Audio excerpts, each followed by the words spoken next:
राजू 10 साल का था जब उसके अब्बा का इंतकाल हो गया।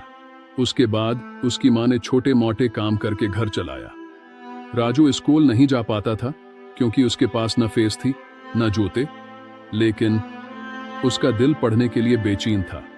वो रोज स्कूल की खिड़की के बाहर खड़ा होकर पढ़ाई सुनता था।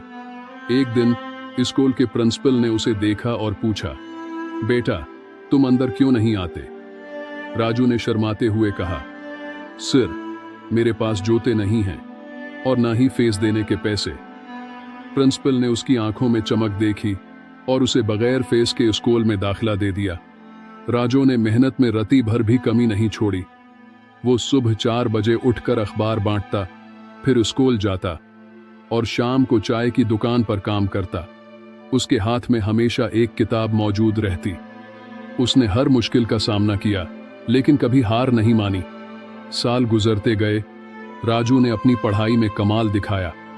उसने स्कॉलरशिप हासिल की और इंजीनियरिंग की डिग्री पूरी की। आज राजू एक कामयाब इंजीनियर है और अपने गांव में एक स्कूल बनवा रहा है ताकि कोई भी बच्चा तालीम से महरूम न रहे। जब राजू ने अपने स्कूल का इफ्तिताह किया तो उसने कहा, मेरी माँ ने मुझे सिखाया है कि हिम्मत और मेहनत से कोई भी ख्वाब पूरा हो सकता है।